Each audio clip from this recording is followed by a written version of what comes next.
At some point in the last decade, the financial industry landed on a number: 25 times your annual expenses. That's the number that became the gold standard for retirement.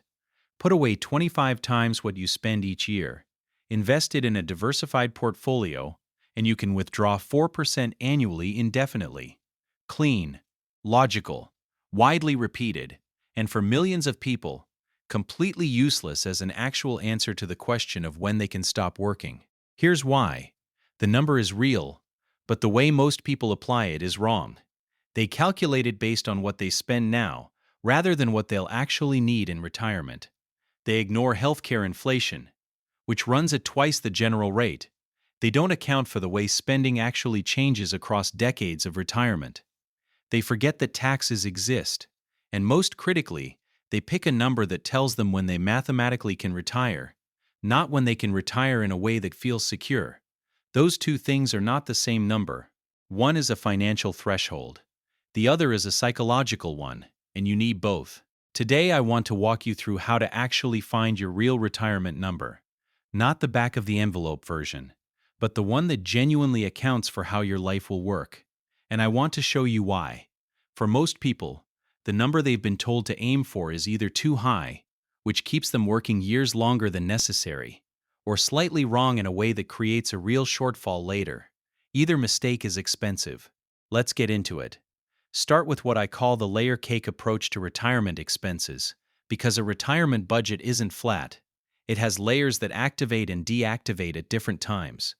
Most people treat their retirement budget as a single number they'll need every year for the next 30 years. That's not how retirement actually works, and planners who've spent years with real retirees know this. Layer 1 is what researchers call the go-go years. This covers the first decade or so of retirement, typically the 60s and early 70s, when health is generally good, energy is high, and the desire to do things is at its peak. In this phase, spending is often higher than your working years, not lower. Travel happens in volume. Hobbies get properly funded. Social life is active. You might be spending 10 to 20% more than your final working salary in this phase, which immediately blows up the assumption most people make, that retirement spending equals something less than their income. Layer 2 is the slow-go years, typically the mid-70s to early 80s, when energy starts to modulate, travel becomes less frequent or less ambitious, and the spending gradually decreases in many categories. This is where the classic research suggests expenses drop somewhat, though health costs begin rising to offset what you save on activity. Layer 3 is the no-go years, the late 80s and beyond, where mobility may be limited but care costs often spike dramatically. This is the layer most retirement plans either don't account for or wildly underestimate. Long-term care, whether in-home, assisted living, or nursing, costs between $60,000 and over $100,000 annually in most American cities. A couple might face two separate care periods. The money required in Layer 3 often shocks people who built their retirement number purely around Layers 1 and 2. Understanding this layer cake changes your number. A clean one-size number assumes flat spending for 3 decades. The real calculation requires you to budget differently for each phase and stack those budgets together. Now let's build the actual number. Step 1. Figure out your core expenses. These are the things that don't go away regardless of what phase you're in. Housing, whether you own outright or still have a mortgage. Food, utilities, insurance, transportation, basic subscriptions. For most retired couples in a mid-cost city, this floor sits somewhere between $40,000 and $60,000 a year. For individuals, $30,000 to $45,000. Write that number down. Step 2. Add your lifestyle layer. This is everything beyond survival. Travel, dining, hobbies, gifts, entertainment, helping family financially. This is where planning usually goes wrong, because people either estimate too low out of guilt about spending or forget entire categories. Think back over the last 3 years. What did you spend on vacations? What did you spend on holidays, weddings, grandchildren? What does your version of a good year look like?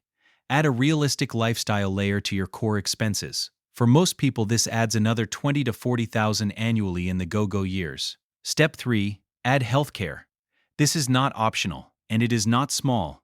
Before Medicare kicks in at 65, if you retire at 62, you need to cover your own insurance. A couple buying marketplace coverage can easily spend $15,000 to $20,000 a year in premiums alone, with out-of-pocket costs on top. After Medicare, premiums for Part B, a supplement plan, and Part D drug coverage typically run a couple $6,000 to $10,000 a year, with additional out-of-pocket beyond that. And this number grows faster than general inflation every single year. If you retire at 65 and live to 85, your healthcare costs in year 20 will be materially higher than year 1. Most retirement calculators use a static healthcare number. That's a structural error. Step 4. Factor in taxes. This is the one that surprises even financially literate retirees. Your retirement accounts, your 401k, your traditional IRA, have never been taxed. Every dollar you withdraw gets taxed as ordinary income. If you have $600,000 in a traditional IRA and need to withdraw $60,000 a year, you're paying income tax on $60,000 of ordinary income annually, plus whatever Social Security is taxable, and 85% of it often is. The after-tax number you actually spend may be meaningfully less than what your account balance implies.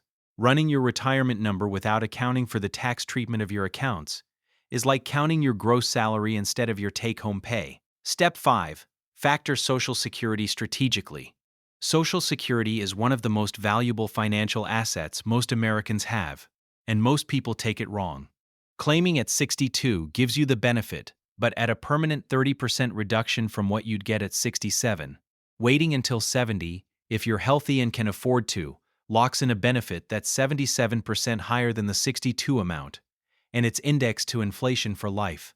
For a married couple, the higher earner delaying to 70 is often one of the most powerful financial moves available.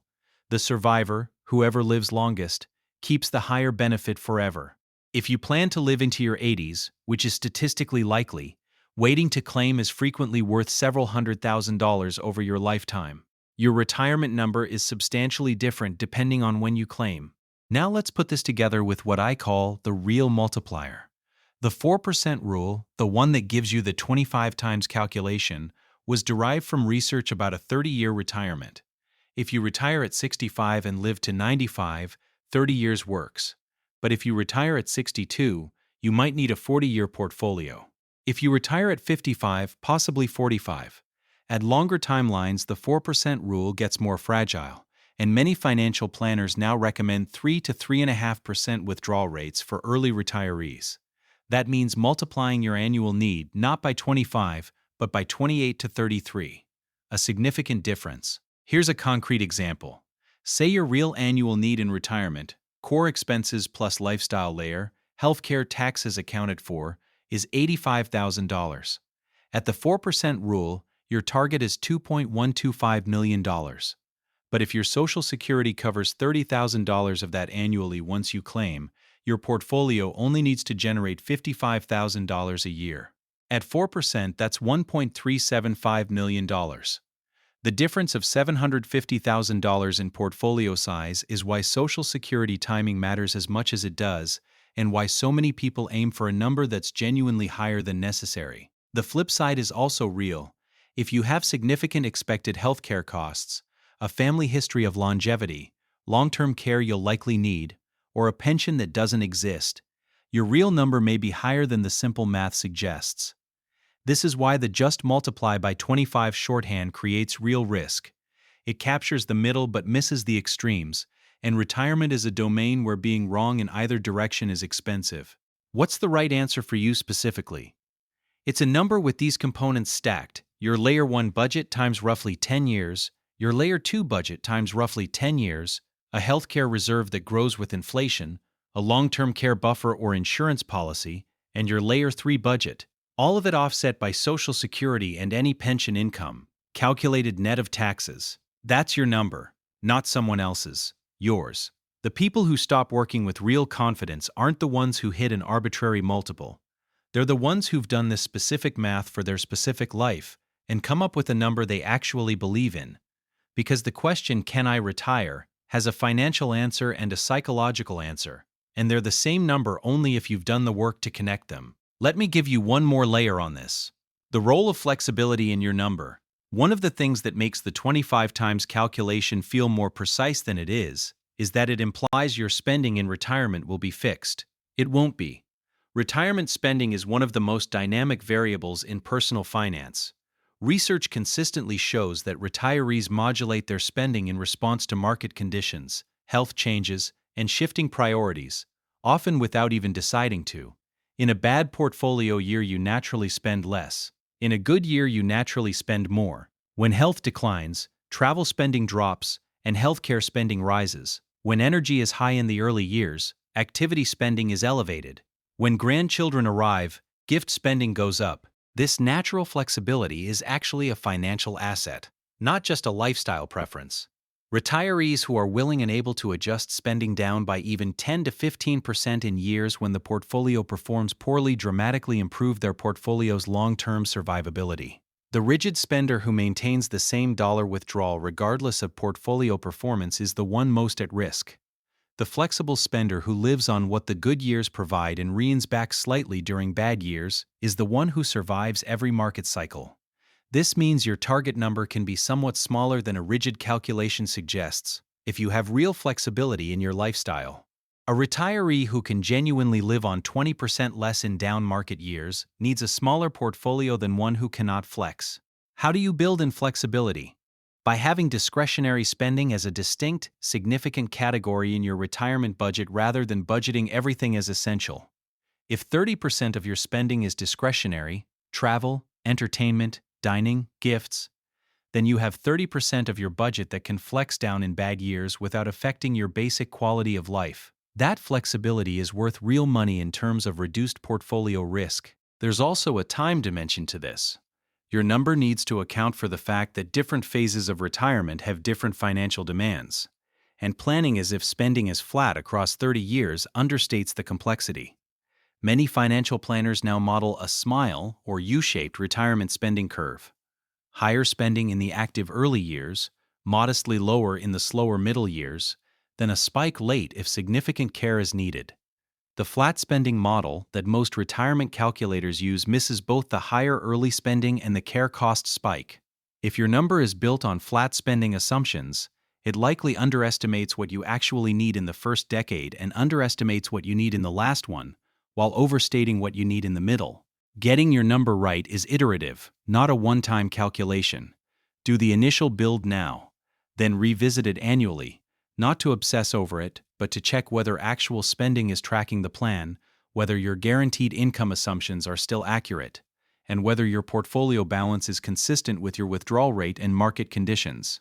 A well-built retirement number that gets annual recalibration is far more valuable than a precise initial estimate that never gets revisited. If you want to go deeper on Social Security timing or the Roth conversion strategy that can dramatically reduce your tax bill in retirement, both of those are already on this channel.